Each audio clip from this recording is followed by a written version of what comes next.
Good evening, everyone. I'm Charles Royer, Director of the Institute of Politics, and welcome to another in our series of presidential campaign appearances with a presentation by James Pinkerton, who is counselor to the Bush-Quayle 92 Committee. This event tonight is co-sponsored by the Student Advisory Committee of the Institute, the Harvard Business School Political Club, the Kennedy School of Government Republicans, Harvard Law Republican Club, Harvard Republican Club, and the Harvard Law School Federalist Society. I didn't even know they had one of those. It's a large number of organizations who have tried to bring people in from throughout the university to hear this in this evening's part of a series which has brought all the major presidential candidates to the forum. We, of course, invited President Bush to come speak, but we also told him that, given his busy schedule, we would be very pleased to welcome a surrogate. In 79-80, Mr. Pinkerton worked in the Reagan for President and Reagan-Bush campaigns. In 1981, he went to work in the White House Office of Policy Development and the White House Political Affairs Office. In 1987, he joined the Bush for President campaign and then, of course, the Bush-Quayle campaign. In January of 1989, Jim Pinkerton was sworn in as Deputy Assistant to the President for Policy Planning. He's a graduate of a relatively well-known university in Palo Alto, California, and while he is a partisan in his appearance here representing his boss, he tells me he wants to take this opportunity to step back a little bit, put his thinking about government in some historical perspective, and then take a look at the future. And he's quite capable of doing that. He's one of the more innovative thinkers around on the way government works today, and I think you're going to enjoy him very much. Please join me in welcoming Jim Pinkerton.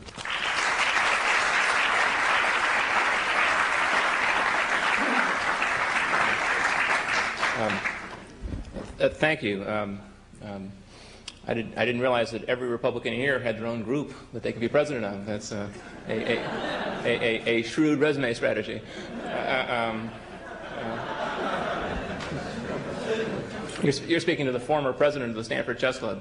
Anyway, and I'm happy to take any questions afterwards. But let me answer two questions now just to kind of kill the suspense. Number one, 6'9". Number two, no, I did not play basketball. I tried out once, and the coach said, "Pinkerton, consider politics," and so here I am. My title tonight is George Bush and the Fourth American Revolution. The 19th century author Edward Bellamy said that on no other stage are the scenes shifted with such magical swiftness as on the great stage of history. And that was 100 years ago. Today, from Moscow to Johannesburg, from Mexico City to Detroit, from Tokyo to Armonk, New York, the scenes of history are shifting even more swiftly. As Václav Havel says, history has accelerated so that we have literally no time even to be astonished. What President Bush called the revolution of 1989 continues. There is an identifiable wave of the future. Those who propose to lead must show us how to sail that wave and not be swamped. But first, we must understand where the current is coming from. Now, the great wave of our time is the de-bureaucratization, de-socialization, and decommunization of America and the world. No institution, government, corporate, or nonprofit can withstand its erosive power. This trend is also a cause, on behalf of the victims of 20th century bureaucratic utopianism in its malignant and benign forms: communism, fascism, and socialism.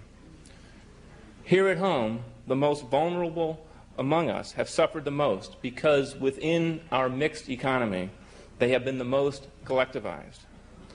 A quarter century ago, Lyndon Johnson declared unconditional war on poverty. $2.5 trillion later, more Americans live below the poverty line, many in a state of abject dependence. To borrow a phrase, what is to be done?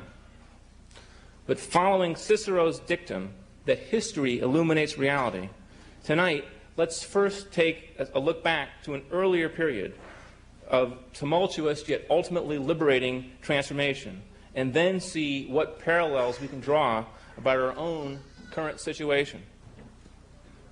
The Abolition Movement was the great worldwide moral cause of the 19th century. Britain abolished the slave trade in 1808. It abolished slavery itself in 1833. France abolished slavery in 1848. Russia in 1861. Cuba in 1880. Brazil in 1883. The great German 19th century academician von Humboldt captured the emerging zeitgeist when he said, "There are no inferior races. All are destined to attain freedom." In this context, the emancipation of American slaves should be seen for what it was: inevitable. Now, to say that the end of slavery was preordained does not detract from Abraham Lincoln's luster. The great emancipator is rightly ranked as one of our greatest presidents because his magnanimous leadership, with malice toward none, during our greatest national crisis helped bring about post-war unity and prosperity. My thesis tonight is that another modest president, George Bush, is also leading at a time when great historical forces are destroying old empires and ways of thinking and replacing them with something better. But even presidents can't start or stop global trends. As Lincoln wrote, quote, "I claim not to have controlled events, but confess plainly that events have controlled me." But Lincoln was too modest. Presidents, from Lincoln to Bush, can give history a shove. Lincoln's humility may explain the relative neglect of his far-reaching domestic policy, which accelerated the modernization of the United States. Lincoln signed the Pacific Railroad Act of 1862, which brought the Transcontinental Railroad, even as the Homestead Act opened millions of more acres of land to settlement, empowering penniless immigrants to become prosperous property owners. Lincoln established the land-grant colleges and the United States Department of Agriculture to benefit farmers.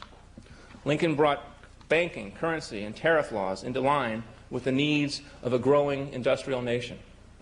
As the historian James McPherson writes in Abraham Lincoln and the Second American Revolution, during the course of Lincoln's presidency, the United States went from a plural noun, as in the United States are in crisis, to a singular noun, as in the United States is a great nation. Now, building on McPherson's formulation, I argue that there have been 3 revolutions in American history, and we are now in the midst of a 4th.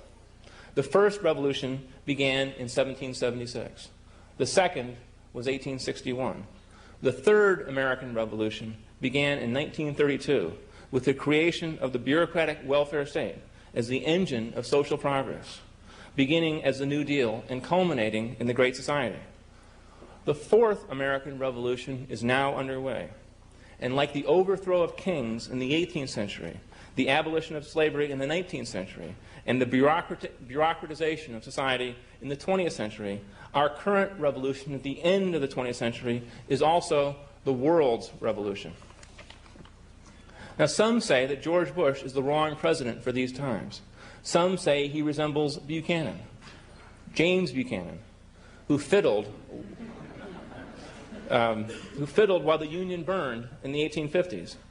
I disagree. President Bush would be the first to shy away from comparisons to Lincoln, but I believe he will lead this fourth American Revolution in the 90s. I see parallels between our 16th and 41st presidents. Both came in as moderates. Both tried to conciliate with mixed success. Both were ultimately inspired to stronger, victorious action that ushered in a new paradigm for American society.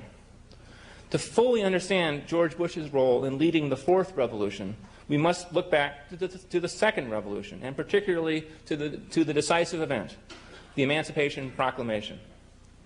Lincoln was by nature anything but a revolutionary. He said he wanted to, quote, stand on middle ground and avoid dangerous extremes, unquote. One can imagine Lincoln saying, wouldn't be prudent.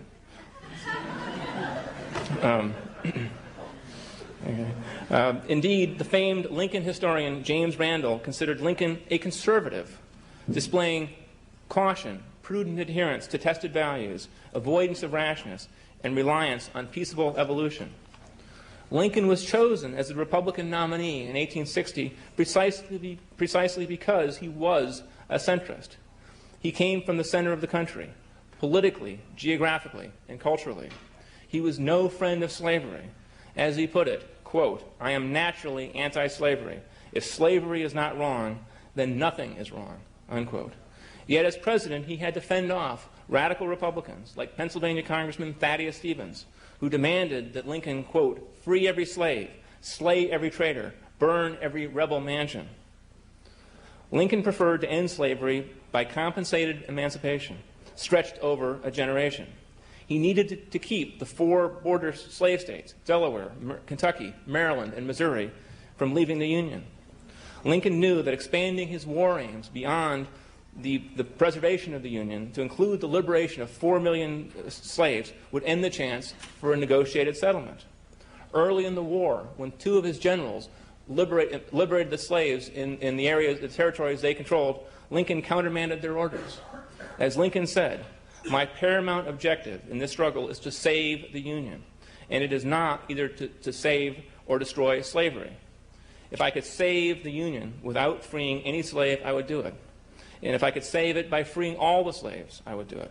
And if I could save it by freeing some and leaving others alone, I would do that also. Hardly the words of a revolutionary. Lincoln's initial military strategy was the physical preservation of the Union. Yet despite the loss of 150,000 Northern troops, Lincoln's limited war strategy of 1861-1862 was unsuccessful. After the shocking Union casualties at Shiloh in April of 1862, U.S. Grant was one of the first to recognize that stronger measures would be necessary. Grant gave up all idea of saving the Union except by complete conquest. Lincoln was equally frustrated on the domestic front and equally impelled toward the more drastic reform that would galvanize political support for what was obviously going to be a long and costly war. After 3 attempts at compromise, Lincoln's plan for compensated emancipation was rejected by Congress. Faced with military incompetence and congressional intransigence, Lincoln had no choice but to pursue Grant's new concept, unconditional surrender. He decided that very night to free the slaves. Just before signing the Emancipation, on January 1st, 1863, Lincoln wrote, "It must be done. I am driven to it. There is no other way out of our troubles." Much has been made of Lincoln's search for effective generals. Too little attention has been paid to his search for an effective message. Emancipation accomplished 3 things. First, emancipation served a diplomatic purpose. Lincoln's action touched enlightened opinion in Europe, saving off possible balance of power intervention by the British. Second, it inspired the North. Abolitionists, unenthusiastic about war merely to save the 34-state Union, eagerly enlisted in Lincoln's new crusade. Said abolitionist leader William Lloyd Garrison, "Either he has become a Garrisonian abolitionist or I have become a Lincoln emancipationist, for I know that we blend, like kindred drops, into one."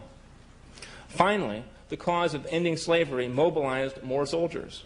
Lincoln told Andrew Johnson, then military governor of Tennessee, that the bare sight of 50,000 armed and drilled black soldiers on the banks of the Mississippi would end the rebellion at once. By 1865, 180,000 black men joined the Union Army.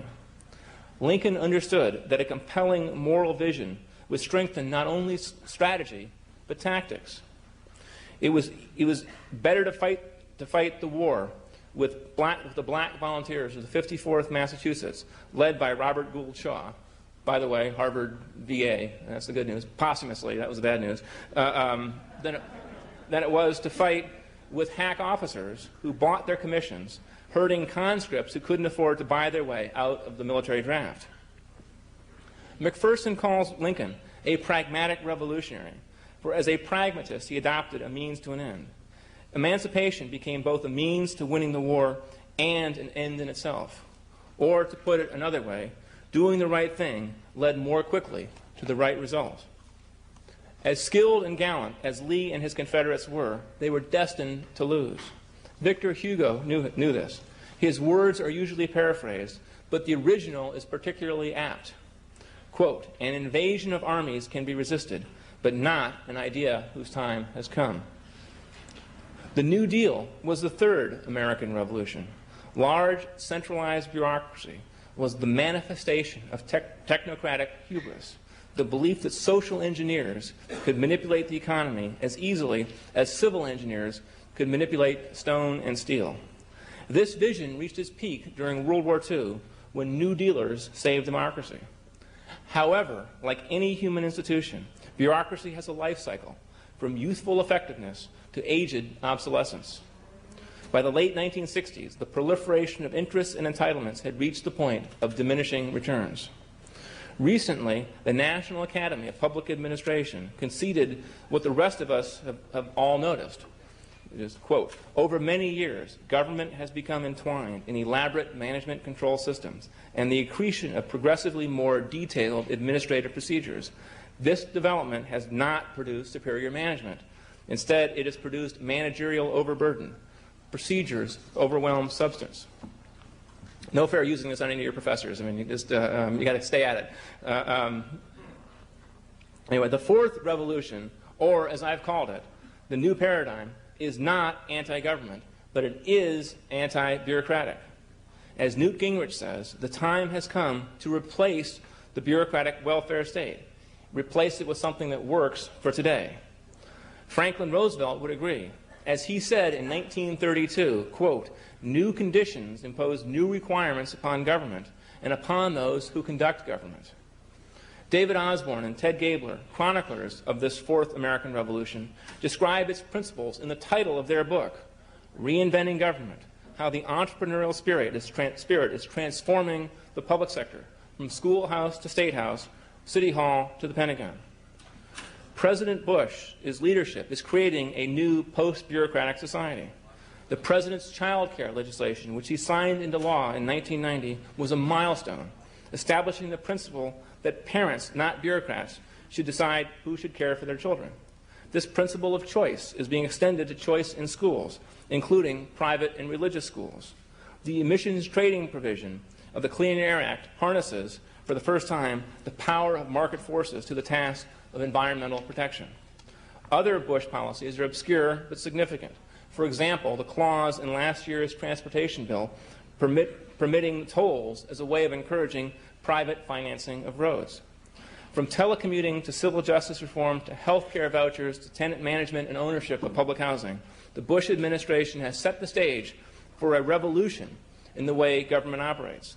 This policymaking has been discreet, and the rationale has not always been well articulated. So my purpose tonight is to deconstruct, if I may, the Bush agenda, to connect the dots in a seemingly disparate pattern, to reveal a new architecture. The new paradigm's organizing principle is that government's purpose and method should be defined by the system people need and want, not by what the system is currently designed to deliver. Bureaucratic monopolies do what monopolies always do. They maximize their own welfare, not their customer satisfaction. In studying his country's socialized healthcare system, British physician Max Gammon discovered that as the number of healthcare employees increased sharply, the number of hospital beds actually fell. He posited Gammon's law. In a bureaucratic system, an increase in expenditure will be matched by a fall in production. Such systems will act like black holes in the economic universe, simultaneously sucking in resources and shrinking in terms of emitted production. New York City is the capital of the old, inefficient bureaucratic paradigm.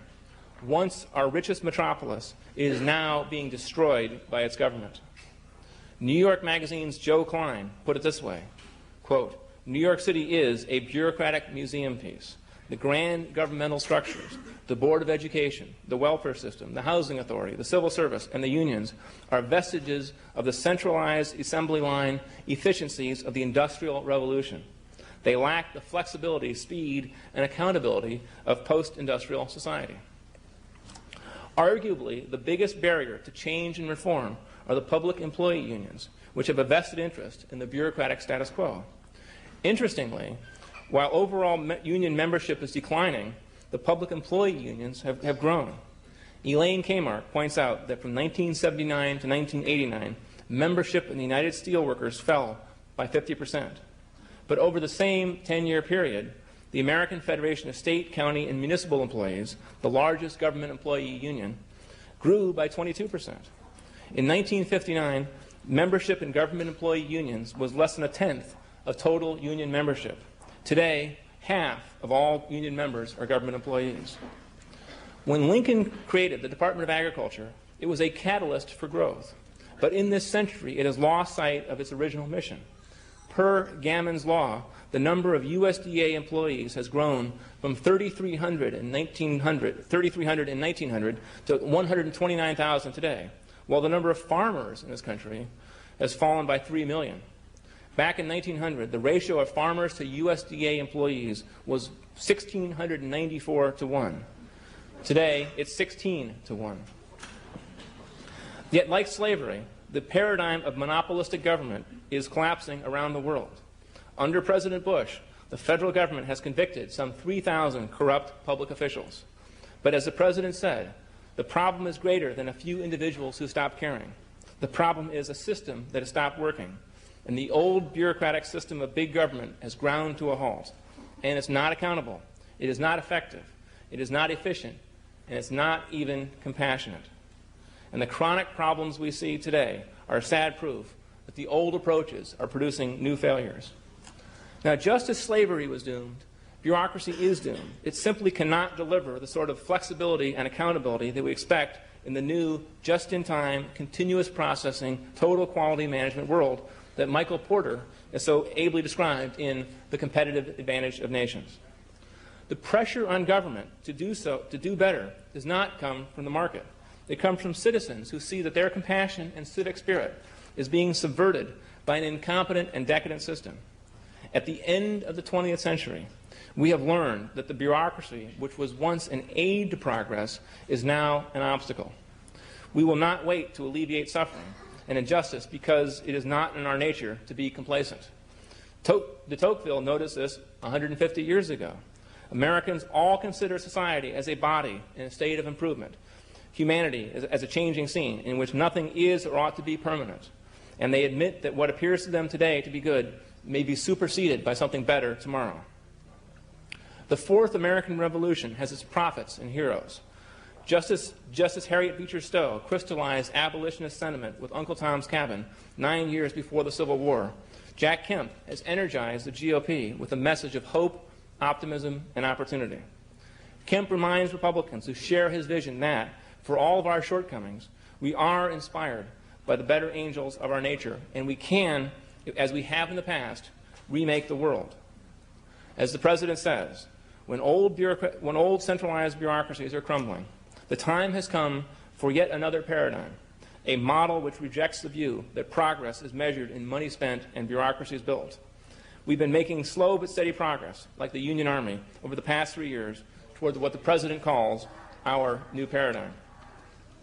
Franklin Roosevelt knew 50 years ago that welfare was a, quote, narcotic, unquote. The New Deal's emphasis on reciprocity, epitomized by the Civilian Conservation Corps and the Works Progress Administration, helped the nation work its way out of poverty. Decades later, the Washington establishment is in the grip of, or more to the point, consists of, reactionary institutional interests.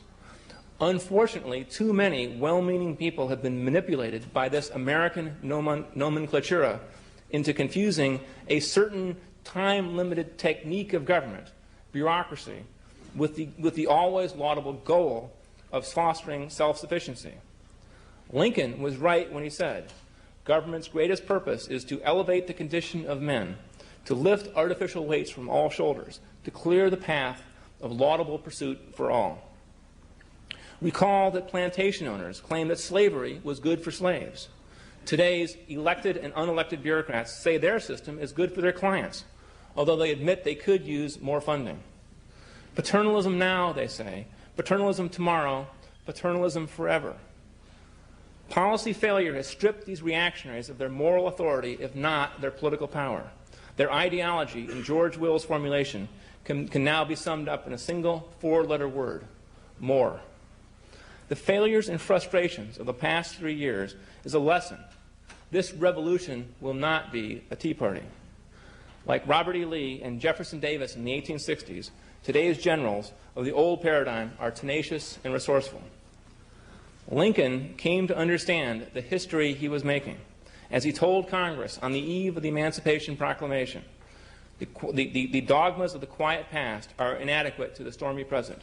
As our case is new, we must think anew and act anew. For most of his first term, George Bush urged Congress to enact many common-sense policies for economic growth and for a kinder, gentler America. The President's generous inaugural address, "We were not sent here to bicker," echoed Lincoln's expressed desire to achieve his goals through the spirit of compromise and mutual concession.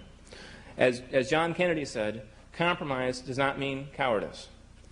Yet the reasonable approach of Abraham Lincoln and George Bush started with the assumption that the opposition shared similar goals. The President assented to the Congress's demand for higher taxes in hopes that the Congress would follow through on its return promise to control spending and reduce the deficit. Unfortunately, spending and the deficit went up, not down. Forthrightly conceding that he had made a mistake in trusting the Democratic majority to deliver on its end of the bargain, the President just vetoed a Democratic tax increase, emphasizing his resolve to change forever the Beltway business as usual.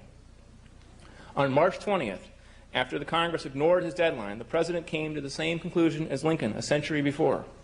The Democratic leadership that runs the status quo Congress will not help us change America. We will have to change it without them. And so, in the President's words, the battle is joined.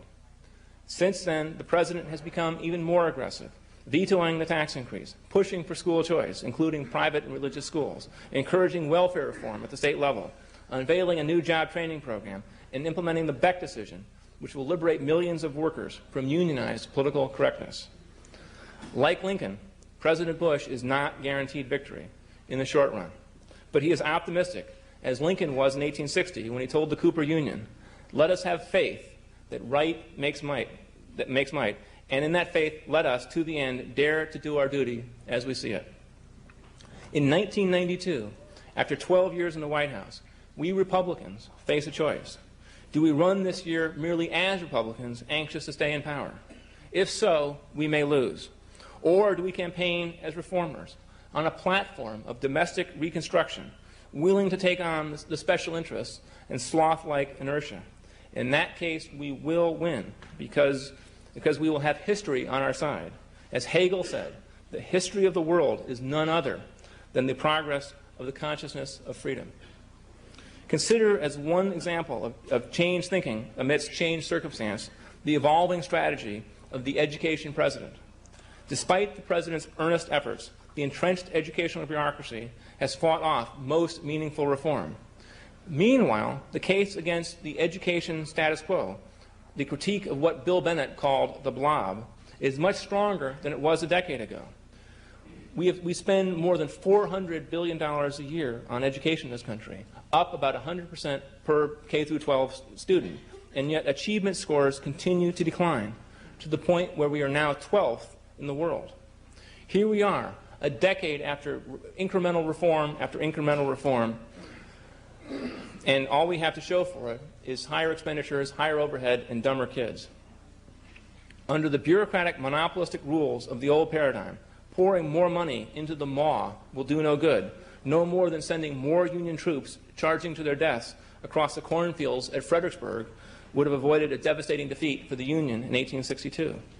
No wonder the President felt compelled to search for a bolder strategy. Nothing else works. As Franklin Roosevelt said, Quote, "It is common sense to take a method and try it, and if it fails, admit it frankly and try another. But above all, try something." So the President has focused on a more radical solution, school choice, including choice for religious and private schools. The Harper's Ferry of the new movement is Milwaukee. This is appropriate, since Wisconsin was a strongly abolitionist state, and not coincidentally, the birthplace of the Republican Party in 1854. State Representative Polly Williams, a black Democrat, joined with Republican Governor Tommy Thompson to start a pilot program of vouchers so black students trapped in miserable schools, please note, that spend more than $6,000 a pupil per year, could have the chance to go to the best available school, public or private. The educrats were so outraged that, having lost the battle in the legislature, they went to the courts to try and stop it. Just listing the plaintiffs and the defendants tells you everything you need to know about the moral and intellectual bankruptcy of the old paradigm bureaucracy.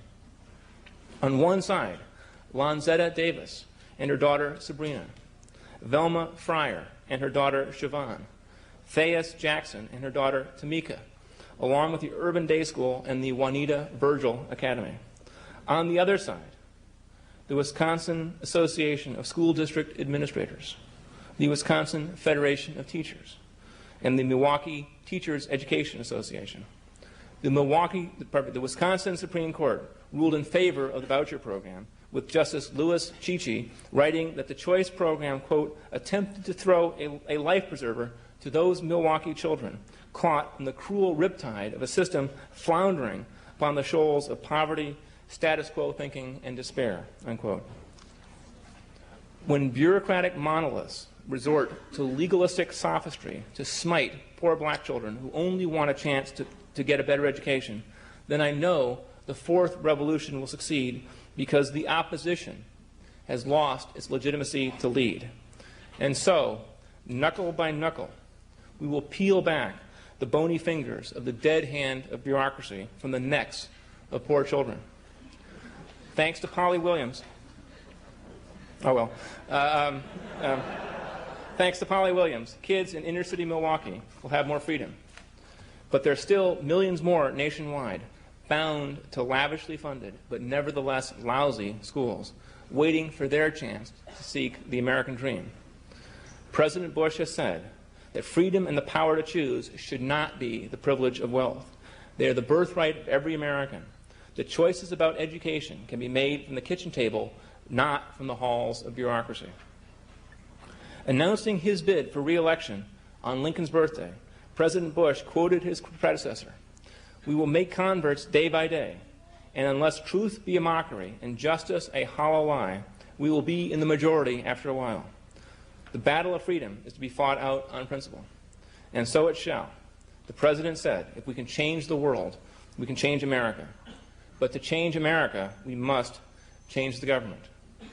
Like those who listened to President Lincoln at Gettysburg, we are today engaged in a great struggle, testing whether this nation can meet the peacetime challenges we face. Our duty is clear. So is our opportunity to enter the new millennium with a new birth of freedom for all of us. To do so, the President will need to unite all Americans around the principles that guarantee everyone a choice in the global economy: market forces, decentralization, and most of all, empowerment. As President Lincoln said in the darkest days of the Civil War, we cannot escape history. We will be remembered in spite of ourselves. The fiery trial through which we pass will light us down to honor or dishonor to the last generation.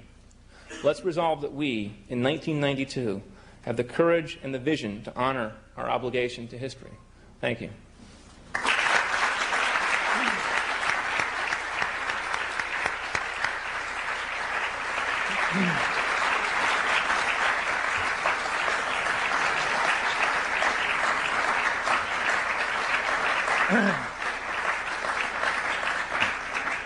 Thank you very much, Jim. We now have time for some questions. Would you please go to the microphones, and we'll alternate from side to side and take your questions.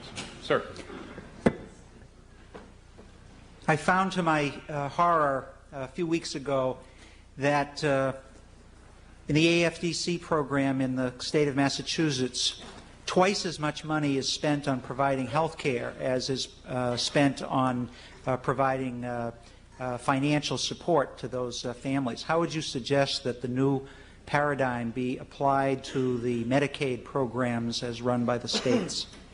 Well, I will be the first to say that I don't have all the answers, but let me just offer a thought based on what I think of as the principles by which we all sort of are living our lives and sort of waiting for the government to catch up. Principles like choice, the power to choose, decentralization, and accountability. It seems to me that the President's step beginning to establish the concept of vouchers for health care, as opposed to sort of going off to the Ministry of Health for whatever treatment they deign to give you, is a major step forward. I mean, in the long run, for all of health care costs, I think, and that's really what you're getting at, is we need to restore the principle of accountability to the person. You know, there's lots of good plans out there waiting to be implemented that would move towards the idea that we'll empower people with the resources to pay for their health care, but we'll make them responsible for organizing it, and after providing them with resources if we need to, so that they can have the experience of paying the cost themselves, rather than this problem we have of third-party payments, which makes most of us virtually immune to the cost of health care and tends to cause its overconsumption. Okay, you come here in the context of the campaign, obviously, and I'm sitting here, I'm trying to decide who to vote for come November, Bill Clinton or George Bush. I'm looking here, I see the Bush administration, they've been there 4 years. You talk about this reinventing government. We have not seen it happen. We have only seen even talk of these initiatives about changing government as the campaign has started up in the last year. You cite David Osborne, who wrote this reinventing government thing. I mean, David Osborne, as I understand it, is advising Bill Clinton. You say that the decline of bureaucracy is inevitable, like slavery anyway. So why should we keep Bush in there if he's already had 4 years? Please give me a reason to vote for George Bush. Well, I'll try. I think the first thing to remember is that this is not a parliamentary system where you can elect Margaret Thatcher or John Major or whoever as president or prime minister, and they can just make it all happen. I mean, you could put George Mitchell or Tip O'Neill or John Dingell up here and ask them, do they think they work for the Republican president? Do they think they work for the executive branch? They would say no. According to our system, there are 3 equal branches. And there's a famous saying that the president proposes and Congress disposes.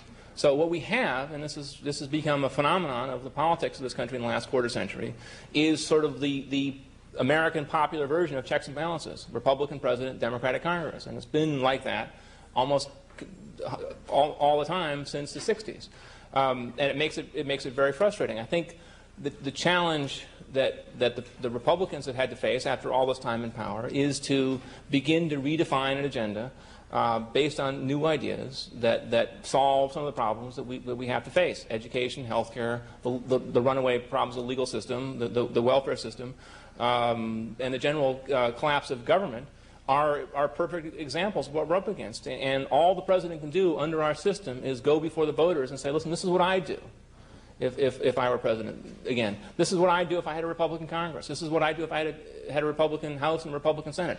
I would implement these things. We would, for example, do away with the crazy system of contingency fees in litigation that make it so profitable for 18 million people, 18 million lawsuits to be filed every year. We spend $300 billion a year on paying for our legal system.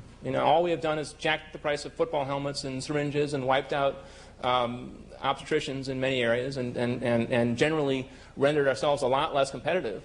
Now, when the president proposes that, the trial lawyers go to their friends in the Democratic Congress and say, listen, don't change a thing. We love this, as is. And this is just a question of persuasion. The abolitionist movement got going in the late 18th century. It's going to take a long process of beginning this, but I think we can point to things that the president has been able to get through, maybe because the old paradigm wasn't paying enough attention, like child care. I mean, child care is a very important sort of case study in the evolution of this new thinking. You go back 3 or 4 years, and as people identified the very real problem of child care. You know, two-parent family, two working people in the family, husband and wife, both in their jobs. What do you do with the kids? What do you do about latchkey kids? There's a phrase that was coined in the 80s sometime for people to worry about. Now, the old paradigm had an answer. It said, we'll have the ABC bill, the Act for Better Children, which was put forward by Congressman Kildee and Congresswoman Schroeder a few years back. And their plan was to create 38,000 little bureaucratic Soviets around the country to administer child care. Now, of course, because it was run through the government, you couldn't use private and religious facilities for child care, which cuts out 2/3 of all the child care provision in this country.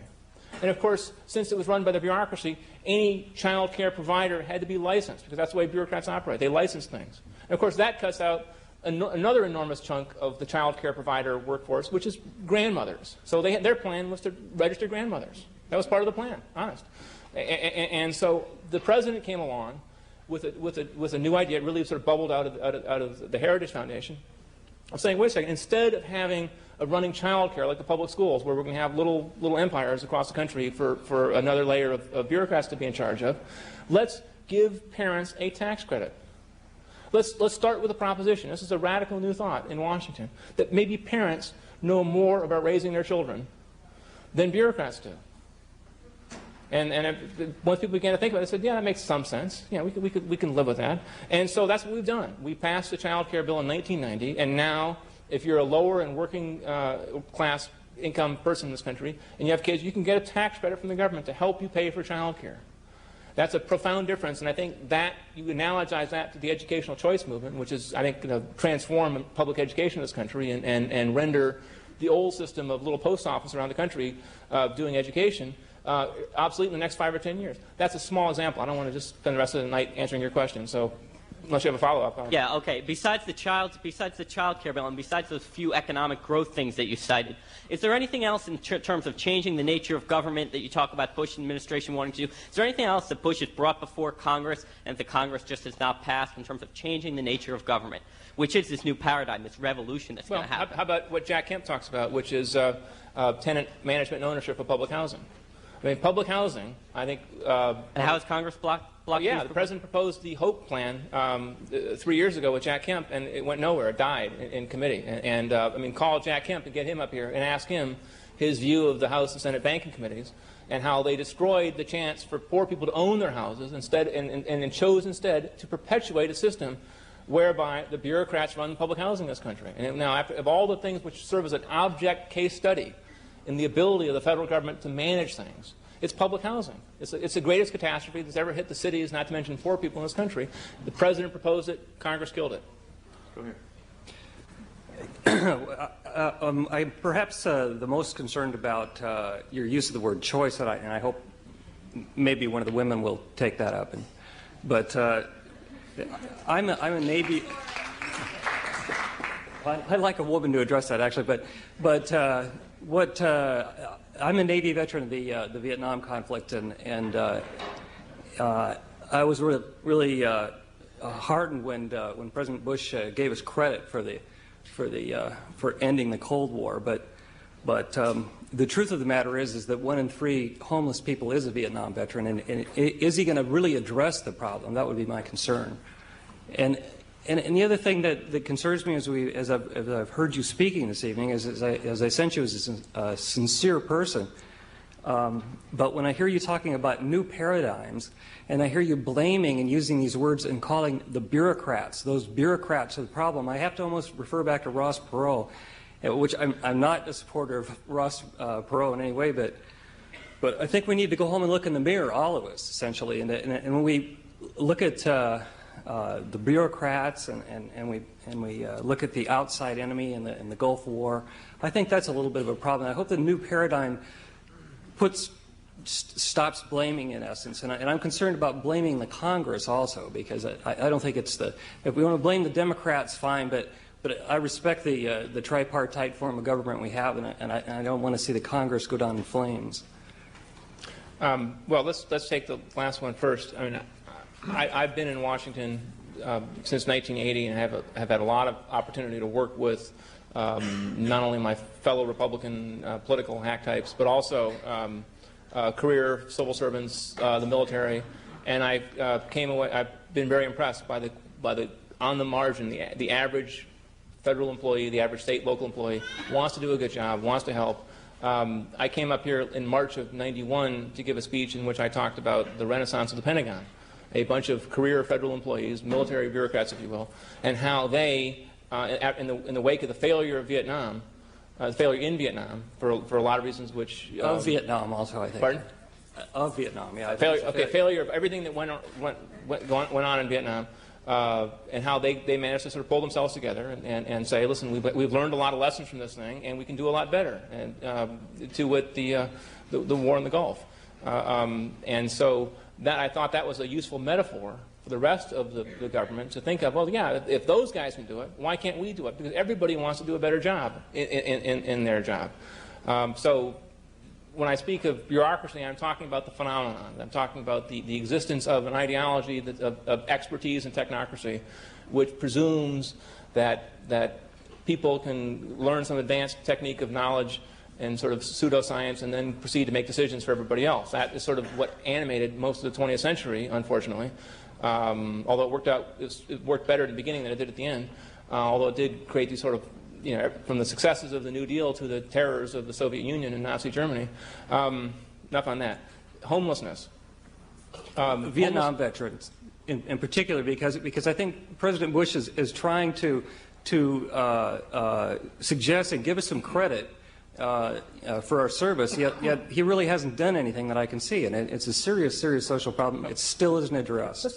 Let's take Vietnam veterans and veterans in general, and then homelessness, because they are, as you stated. There are a lot of people who want to ask questions, so let's keep it moving. Okay, that's related.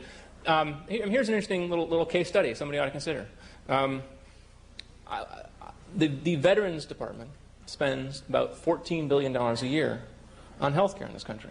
Now, as a veteran, and any others, probably there's more veterans than just you in this room, you know that any veteran who can possibly afford to opt out of the veterans health care system and get his or her own treatment someplace else will do it. Because the system isn't very good. It has got all the characteristics of monopoly. Rising costs, lousy service. You read in the paper all the time about veterans being left out in hospital runways to die, or just rot or whatever. There's this movie that came out, Section 99, didn't do very well. Oh well. Anyway, it speaks to this. There's a proposal comes up every so often to voucherize that. It says, why not take that $14 billion and instead of saying, because you're a veteran, you have to come to this particular veterans hospital, why not let them go anyplace with the same amount of money? It could be cost neutral. Of course, that idea gets killed every time by the usual iron triangles that dominate so much of the health care provisions in this country. Homelessness, let me just say that New York City, you may think that, you would think that if you knew that New York City spends $18,000 per homeless person, $18,000. Think of that in relation to your own tuition here. And they still have the problem they do. It suggests that a system like New York's, where homeless people are not, under the bureaucratic rules that run it, are not required to help support themselves, to provide any income for themselves, to stay off drugs, to limit the amount of time they stay there, you would think no wonder it doesn't work. Because this isn't run in an intelligent fashion, because it is run according to a different set of objectives than actually helping people. And that's in large measure why we have a problem, in spite of spending billions of dollars, as we do, on homelessness right now. I'm sorry for going so long. Go ahead. Hi. I'd like to go back to a theme that was brought up a few questions ago. It's been argued that the new paradigm is a bipartisan philosophy, and I've heard some mention of it with the Democratic candidates. Jerry Brown has proposed eliminating the Department of Education, calling it a bureaucracy that doesn't do any good.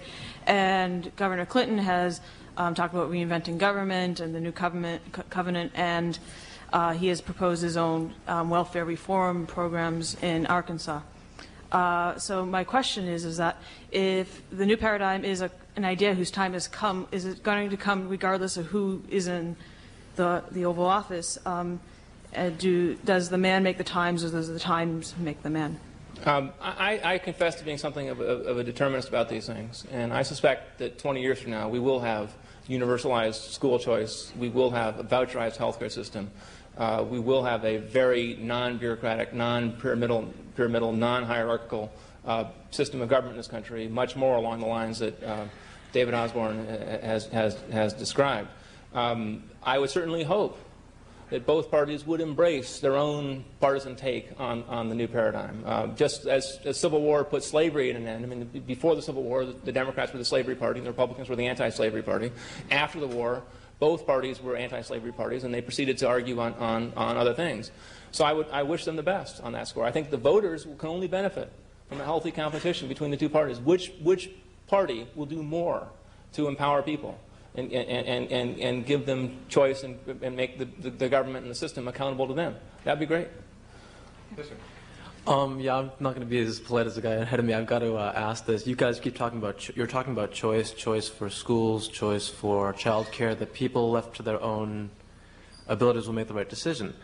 So then how do you reconcile that with the Bush administration's attitude on reproductive rights? I mean, where do you draw, that again is a question of choice. Well, the President and the late Lee Atwater have talked a lot about a big tent and how the Republican Party will include loyal Republicans who are both pro-choice and pro-life, and there's room for both. And again, I don't think that any party should try and impose an orthodoxy on this. I think, and people can agree and disagree on what many people on both sides consider to be the paramount moral struggle of our time.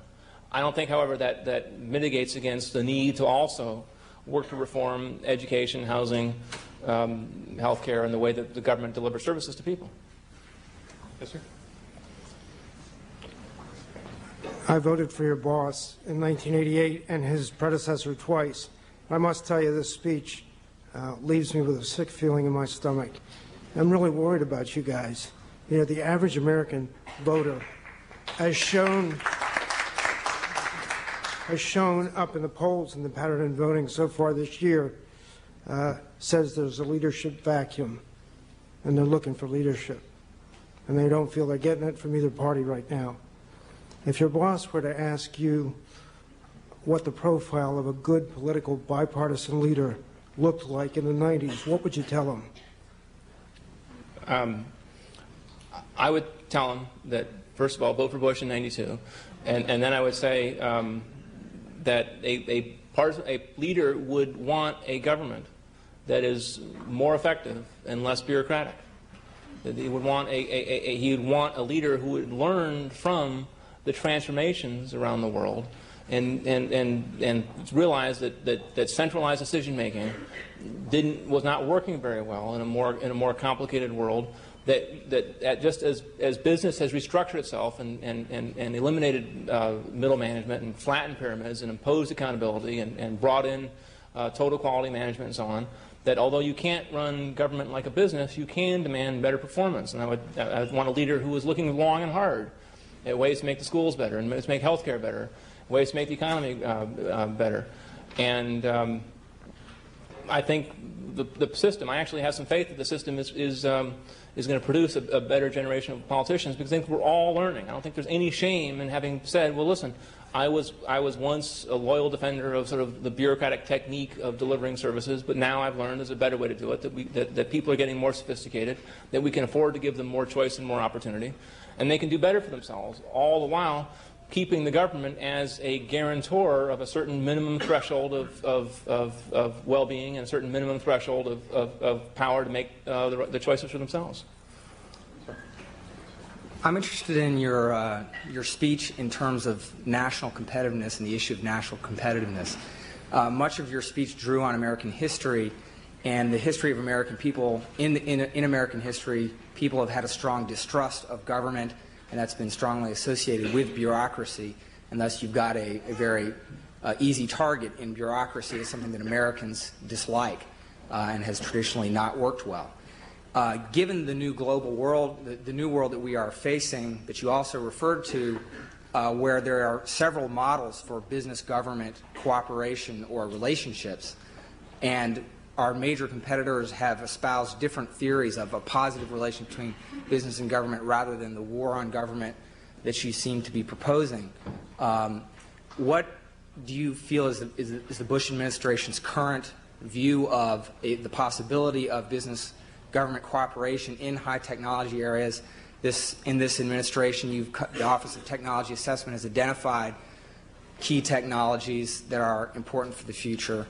Do you see more of that happening in a cooperative manner between business and government, or is this debureaucratization theme that you're espousing extend to all types of business government cooperation? No, I think that I mean the Bush administration the country, America, the federal government, is spending about $76 billion in the current fiscal year on sort of federal civilian technology transfers, R&D things that are funded and so on. So there's the new paradigm, if you will, as I said, is not anti-government.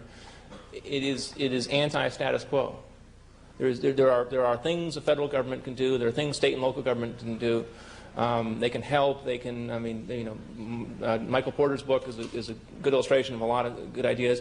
Intuitively, obviously, we want to make sure in a global economy that every kid, for example, has a good education, so that he or she can compete in the global economy. I think Robert Reich has got a good point when he talks about the need to do this.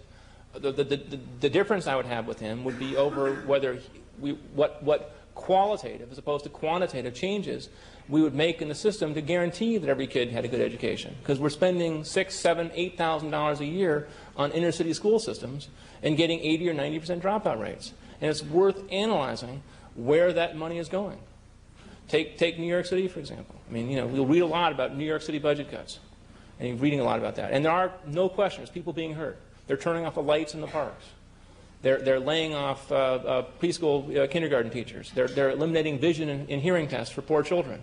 But what they are not doing is affecting the contracts of the public employee unions. So as you read about budget cuts, when you hear about how things are gotten worse in New York City, you can rest assured that the janitors in the New York City public schools, who have their own union, and they're not technically employees of the city, they're actually contractors to the city, get their guaranteed $57,000 a year, plus time and a half overtime, and it's in their contract that they only have to mop the floors once a month. Now, until we can talk about changing that kind of system, and there's no way to do that, I think, given sort of the incrustation and sort of the Baroque growth of bureaucracy, there's no way to make those kind of changes unless you sort of start over again and say, listen, let's only have a school system that parents would want to pay for, that parents and children think is worthwhile. Peter Drucker has got a great little formulation he uses. It says, if we weren't doing it now, would we start? And ask yourself, look around the government, look around the way things, look around business. I mean, look around at anything and say, if we weren't doing it now, would we start? Is it such a great idea, the way we're making, Chevrolets or IBM computers or for that matter, veterans administrations, that we should not change a thing? And then ask yourself, what are the obstacles to progress here? What is going on that prevents this from happening? And if you start to, if it's something that's a public institution that all of us pay taxes towards and all of us have an interest in its well-being as citizens worried about this generation and the next, then we should say, well, of course let's change it. Of course let's have the flexibility to start over again. Franklin Roosevelt, new conditions, impose new requirements upon government and upon those who conduct government. Let's not be afraid of trying to reinvent government and do things better than we are now. Kate Michelman, who's head of the National Abortion Rights Action League, called George Bush the most anti-woman president we've had. Now, while this might lean towards the hyperbole a little bit, I would like you to comment on George Bush's record on issues that primarily affect women. He twice vetoed the Family and Medical Leave Act, not wanting to impose a mandate on business on what kind of benefits they can offer. The big tent under which the Republicans stand is supported by a plank that calls for a human life amendment. And George Bush vetoed legislation that was supported by a large majority of Congress to overturn the gag rule, which is a vicious cutting off of the choice of poor women to even receive advice about the option of abortion. How can you defend this record, and why should any American woman believe that George Bush will protect her rights and interests? Well,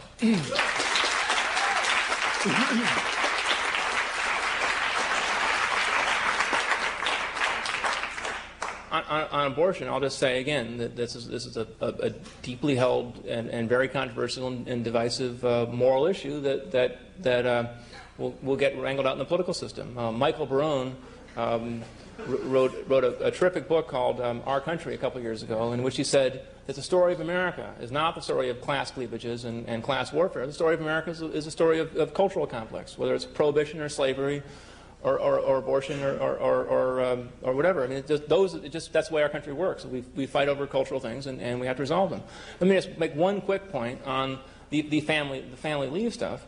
That is, of course, it would be great if businesses would give men and women maternity and paternity leave for when they have kids and for when they have sick elder adults in the family and so on like that. The question is as we're trying to make America more competitive, as we're trying to make the system more flexible and more responsive and more accountable, and as we're trying to expand opportunity and create jobs, should we be piling another layer of mandates and regulations on business? The President's answer is no. And I agree, and I think most Americans, when they think about it, would agree as well. I wanted to ask a question also about the tension, I guess, that arises in the Bush campaign in trying to hold together a conservative coalition between more Southern fundamentalist evangelicals and maybe more liberal, moderate Republicans. And it comes up in the issue of abortion, but I wanted to ask you more specifically on the issue of gay rights. I know Robert Mosbacher, who was one of the people running George Bush's campaign, recently got in trouble for meeting with the National Gay and Lesbian Task Force, and the Southern conservatives called on George Bush to disavow the meeting, which I guess he probably just wanted to keep the whole thing quiet.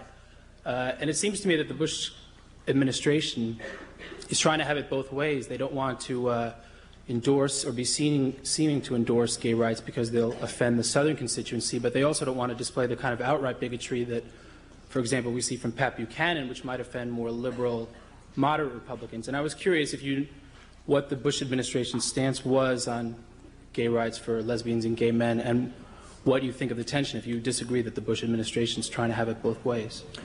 Well, in our system, and this is we were talking before about President Bush runs the government, and no, he doesn't, because the Congress has a share and the courts have their share. We've also got borrowing on the Catholic principle of subsidiarity. We've got federalism. We've got these decisions are made. I mean, San Francisco has a different conclusion as a municipality, than does Salt Lake City. Cambridge has a different one than Augusta, Georgia. At the gay rights, personal lifestyle decisions are not made typically at the national level. It's just as well, frankly. It does provide for diversity and some distribution of the laws. I think the President has spoken out many times for tolerance, for understanding, for he's against gay bashing and hate crimes. He signed the Hate Crimes Act. So I think at the minimal level that the federal government can do in terms of action, I think he's has a pretty good record. I think Mosbacher's meeting suggests that nothing. Mosbacher's still there, and nothing happened. So I think it's worked out. Sorry, you mentioned the stalemate that President Bush faces when he confronts Congress, the Democratic Congress, with these issues of new paradigm and whatnot. But like President Lincoln in 1860, the Republican Party today has made up of very diverse elements. And I'd like you to address two, I think, obstacles to change that exist within the party itself. One is the Dick Garman, Nicholas Brady wing of the party, that kind of the stand-patters who don't want to do anything. Then you got the Buchanan wing, who specifically attacked the Wall Street Journal, Heritage Foundation, Jack Kemp, and whatnot, for even caring about the poor and things like that. Don't you think President Bush is going to have to clear up those two things before he can go on and move for change in the Republican Party? And what can you tell this is telling someone who's plans to volunteer for Kemp's campaign in '96. So.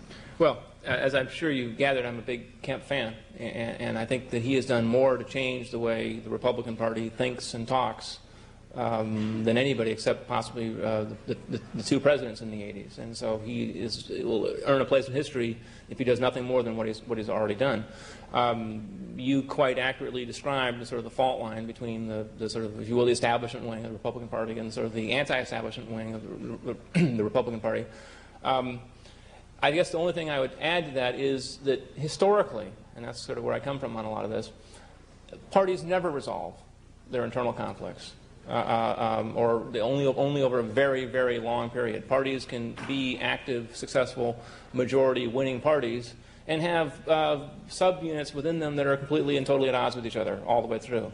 The New Deal coalition, which we hear so much about, whether it exists or doesn't exist anymore, being the major subject of discussion, had at the same time it had sort of outright socialists and it had Klansmen. I mean, those groups just sort of agreed to disagree, but they both had sort of an interest in being Democrats and for one reason or another in seeing Franklin Roosevelt reelected. And so I tend to think that the Republican Party is moving in a direction of opportunity. I tend to think that the best areas for growth for the Republicans tend to be in the minority community. I was very struck watching the follow-up on the Clarence Thomas hearings when they had a TV camera in Pinpoint, Georgia, and as it was announced that Clarence Thomas had won, everybody in the room, this is Clarence Thomas's home folks, all stood up and cheered and clapped.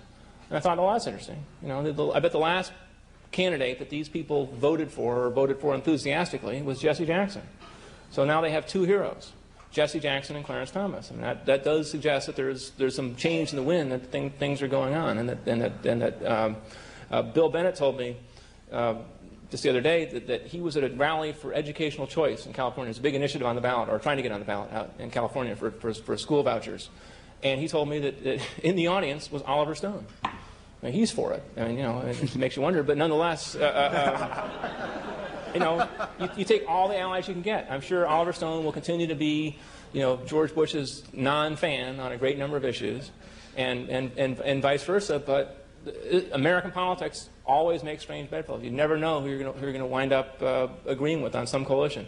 Now, before I take my next question from Professor Reich, let me just say in advance that I did mention his book. I did praise the first half of it, and I have a working familiarity with it, and I'm sure I will enjoy his question. Mr. Pinkerton, this has nothing to do with my book. The Work of Nations, $12, vintage paperback. No, I have a question that goes to what seems to me a little bit of an inconsistency in your presentation.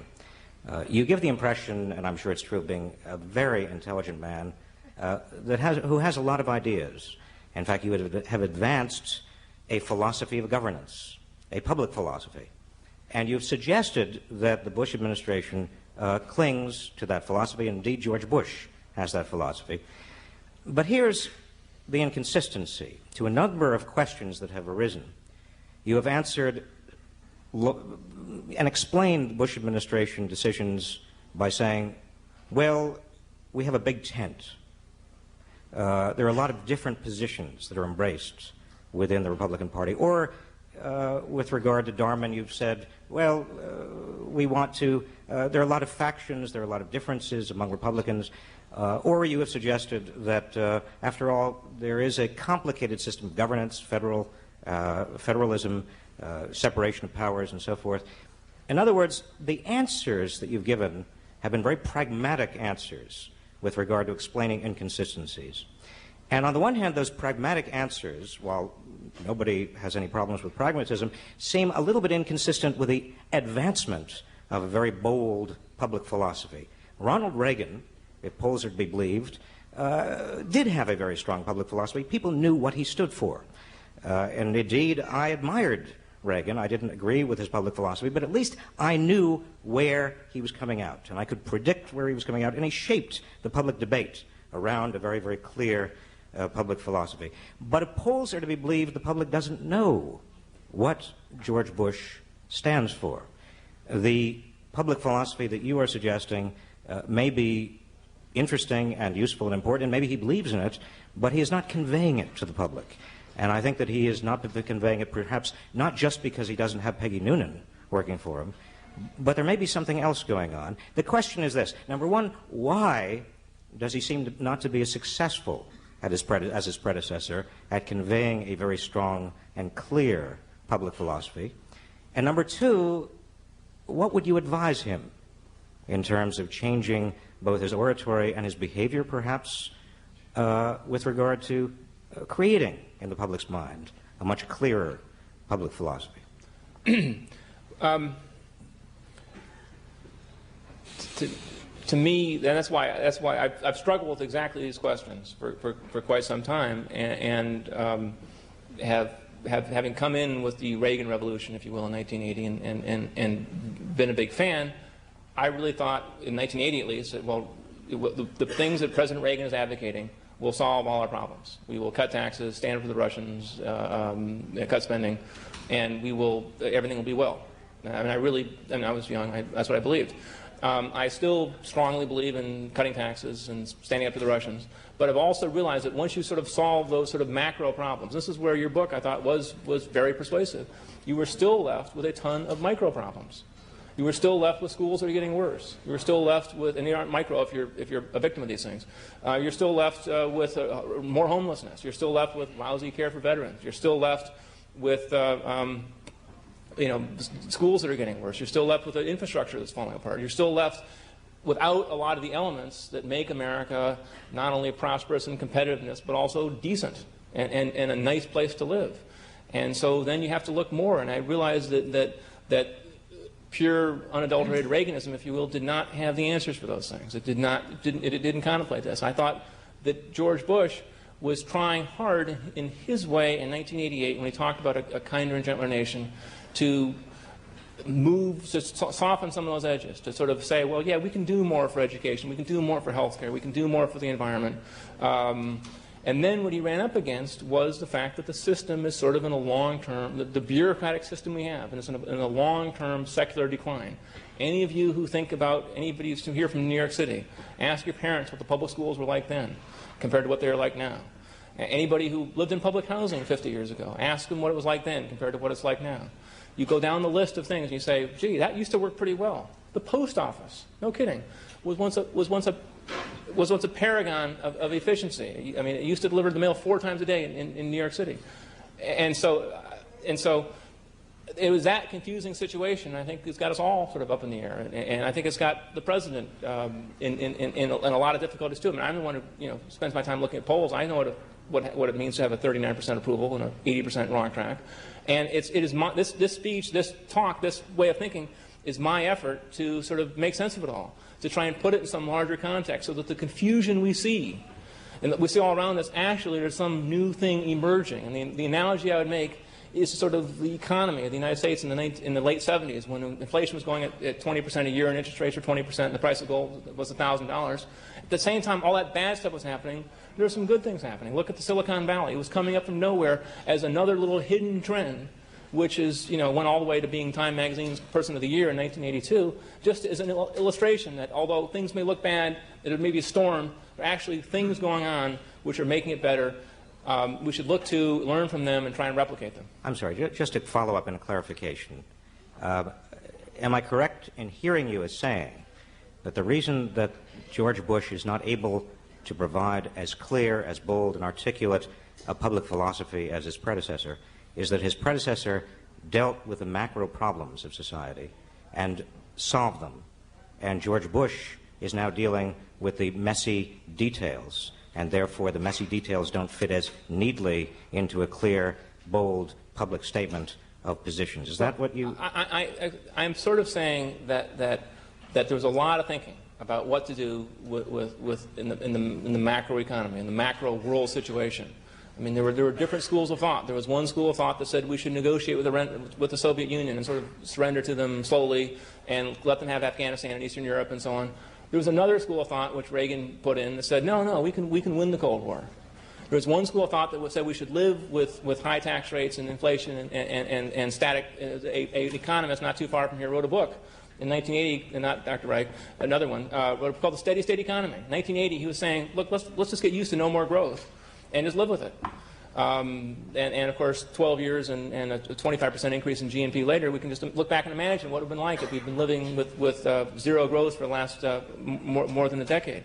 So there was a lot of thinking going on about what to do about marginal tax rates, about what to do about things like SDI and helping oppose the Soviet Union around the world. Those things were done. They were thought through. They were analyzed. There's a vision, if you will. They solved a lot of those problems. Now we're left with a search for somebody who's going to take some plan, some vision, some strategy for taking care of other problems that are just as important, just as real, but don't lack a sort of a guiding principle or two that help us. I've come forward to sort of volunteer my little notions of choice and empowerment as being the keys to this.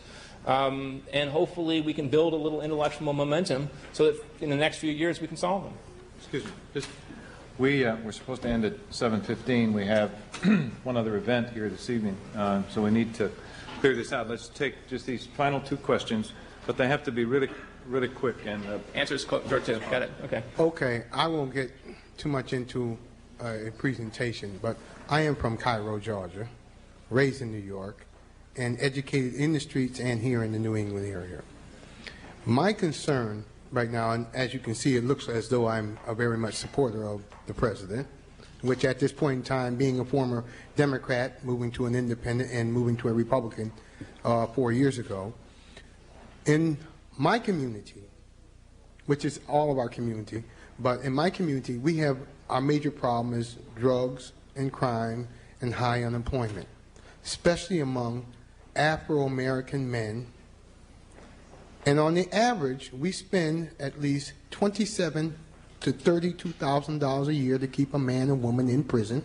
And I believe in downsizing government, because if we downsize government, we can move towards a national health plan and to begin to address some of the other, because when you downsize it, that means you have some more resources to deal with it. My concern is what steps, and I have to be, I don't want to be disrespectful, but let me just finish my question. Okay. I understand, okay. But let me say, there's not even, I'm the only one of two black men in here, so let me just say what I have to say. Okay, I understand that, but I'm going to do that. But let me say what I have to say. Okay, but let me say what I have to say. Okay. As I was saying, sir, what steps will the administration take to address the major concerns as it relates to drugs and crime that are going on within my community, which creates jobs, that's going to filter over into this community in a short period of time? What steps will the administration take to arrive at some new plan or direction to bring about a change of direction in that area? That's a good question, and I understand Mayor Royer's rule, and I'll talk fast. But I do want to say, this is back to Mr. Reich's question, this is a perfect example of sort of the change in my thinking. I think to some extent the country's thinking in the last decade. The obvious thing to do with criminals is lock them up and put them in jail, okay? But that's not the obvious solution to the problem we have. It was clear to me. When you read in the New York Times last Saturday that 42%, that's 2/5, almost half of the black males in the District of Columbia have at one time or another passed through the criminal justice system. That tells you that we've got a system now, whatever it is, that's producing failures, it's producing criminals, to put it bluntly, a lot faster than we can possibly put them in jail. I can't imagine building up prisons to put everybody in jail if the crime rate and the rate of delinquent criminal behavior continues to accelerate as quickly as that. So therefore, that's a perfect example of the dogmas of the past are not adequate to the present. I would take a long, hard look at the welfare system, not with an idea towards throwing people in the snow and making them starve, but I would look at a system. New York City, New York Times, favorite journal to study this stuff, and 3 Saturdays ago, and I hope this is on tape, so if I talk too fast, nobody gets it, they can go back and look it up. 3 Saturdays ago, system in there, the article headline was, "System watched as boys fell victim to sex attacks." And it was not about Uncle Eddie in Philadelphia. It was about this family of 7 in New York City who were being victimized by this sort of child molester. And it was a discussion not only how he'd been put in jail and let go a couple times, and within a few months after each conviction, but how the family was at this family of 7. They had a social worker assigned to them half-time. Okay, think about it. There's one social worker assigned 20 hours a week to work with this family to try and help them solve their problems, a mother and her 6 kids. And, of course, everybody in the neighborhood, including the New York Times, knew that these kids were being victimized by this child molester in the neighborhood. Nothing happened until the New York Times wrote about it, which is not the way the system's supposed to work. Now, you go back and think about that case. Take the 900,000 people on welfare in New York City. You look at the $6.2 billion that the Human Resources Administration spends in New York City, do the math, that's almost $7,000 a person. Not $7,000 for a family, $7,000 a person. Now, of course, the family's not getting $7,000 a person. They're getting a lot less than that. Where's the overhead going? Well, who knows? That's worth looking at. And we'll never get an answer to that. We'll never find a way to help people and make sure they have jobs and productive lives until we can get an honest, effective, efficient accounting of the money we're spending, and we're not doing it now, and it's time we should. In the past, President Bush has shown himself on numerous occasions to be extremely sensitive to the issue of class. Now, I believe that one of his big problems in the upcoming election period is that he has identified with the incubus of incredible, almost unprecedented abuses of the system of finance in the country during the 1980s. That's inescapable and going to be increasingly inescapable as the news spreads around revelations by people such as Bartlett and Steele of the Philadelphia Inquirer and so on. How does the President ever attempt to, ever hope to bridge this enormous gap of alienation between himself and the middle class, which, believe me, feels that it is slipping into a position of powerlessness and disenfranchisement, both political and economical? Well, I think the thing we can do for everybody in this country is go back to the whole standbys. You know, give them the tools that will enable them to have a better life. Start with safe neighborhoods, and start with good schools that actually teach their kids something. You know, provide good health care, give them a better sort of infrastructure, and not give them, let them make it for themselves. With a That's government. too theoretical, if you don't mind my interrupting. That's Okay. very theoretical. All right. Well, all right. Let's get to practicality. George Bush got elected once. If I had to bet, I'd bet he's going to get reelected again. And so I would say that class in this country is not quite as significant as some professors and so on would have you believe. And I would point, and then I'll get off the stage here, to the failure in the 1992 campaign of the outright redistributionist candidates. Harkin and Kerry both got clobbered. Bill Clinton, who I don't support, has got a much better approach towards, if you will, these issues than the people he beat in the primaries, because he's basically said, you know, let's all try and work harder and make it. And you know, I have no objection to millionaires, as long as everybody else has a chance too. I think class is one of those issues. I cited Barone in a different context. That is just not as important as, sort of, frankly, the cultural issues. So I guarantee we'll be fighting about abortion in this country a lot longer than we'll be fighting about rich versus the poor. Anyway. Jim, thank you very much. Okay. Thank you.